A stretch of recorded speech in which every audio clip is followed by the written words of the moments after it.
అనగనగా నారాయణపురం అనే ఊళ్ళో సోమేశం అనే ఒక వ్యాపారి ఉండేవాడు. అతనికి ఒక చెడ్డ అలవాటు ఉంది. అదేంటంటే ఆ ఊళ్ళో వాళ్ళందరినీ హేళన చేయడం. కానీ తన భార్య కుమారులిద్దరినీ ఆ ఊళ్ళో ఎవరైనా హేళన చేస్తే మాత్రం ఊరుకునేవాడు కాదు. ఒకరోజు సోమేశం ఒక ముఖ్యమైన పని మీద తన మిత్రుడైన బోషయ్య ఇంటికి వెళ్ళాడు. పనికి సంబంధించిన మాటలు పూర్తయ్యాయి. పలహారాలు తీసుకునే సమయంలో బోషయ్య సోమేశంతో ఇలా అన్నాడు. ఇదిగో సోమేశం, ఈ మధ్యనే ఇవి కొన్నాము, బాగున్నాయి కదా అంటూ పెద్ద పెద్ద పళ్ళాలు ఇంకా ఏవో చూపిస్తూ అన్నాడు. వెంటనే సోమేశం, ఎంతసేపు ఈ పనికిరాని వాటికే డబ్బులు తగలేయడం తప్ప స్థిరంగా ఉండే వెండి బంగారం వస్తువులు ఎవరూ కొనరు.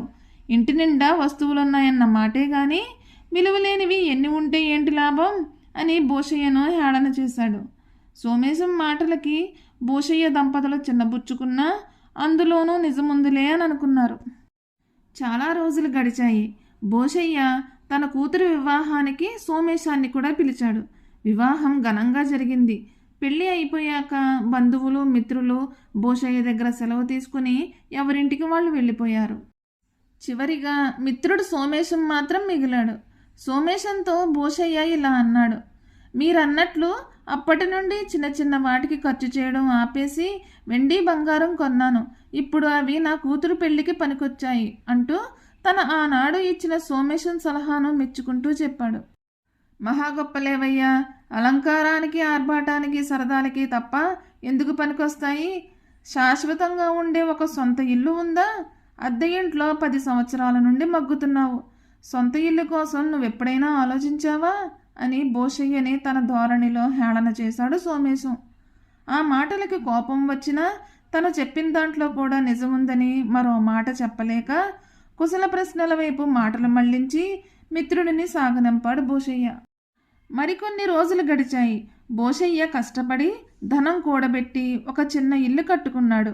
గృహప్రవేశానికి బంధువుల్ని మిత్రుల్ని ఊళ్ళో ఉన్న పెద్ద మనుషుల్ని అందరినీ పిలిచాడు. అందరితో పాటు సోమేశం కూడా వచ్చాడు.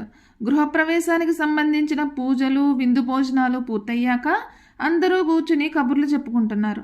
అప్పుడు గృహప్రవేశానికి వచ్చిన గ్రామాధికారి ఒక అతను, అయ్యా బోషయ్య గారు, అమ్మాయికి పెళ్లి చేశారు, ఇల్లు కూడా కట్టారు, ఇలా 2 మహత్కార్యాలు సాధించడం అంటూ ఇంకా ఏవేవో పొగుడుతుండగా మధ్యలో బోషయ్య కలగజేసుకుని, ఈ పొగడ్తలన్నీ నా మిత్రుడు సోమేశానికి చెందుతాయి. ఎందుకంటే నేను చేసే ప్రతి పనిని హేళన చేసి అంతకన్నా గొప్ప పని చేయమంటూ హేళనగా అనేవాడు.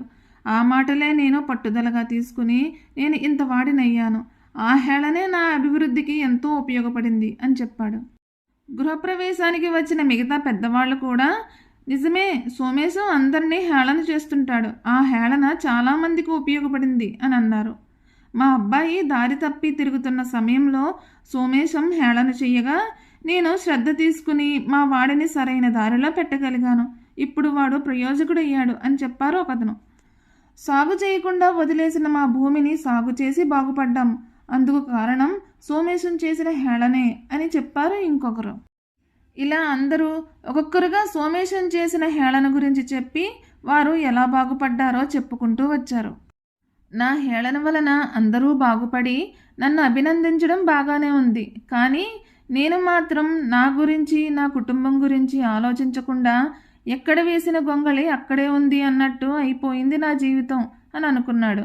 అందుకే అంటారు ఇంట గెలచి రచ్చగలవమని అని అనుకుంటూ దిగాలుగా ముఖం పెట్టి ఇంటికి వెళ్ళిపోయాడు సోమేశం. ఈ కథ మీకు నచ్చినట్లయితే please like, share and subscribe to my channel.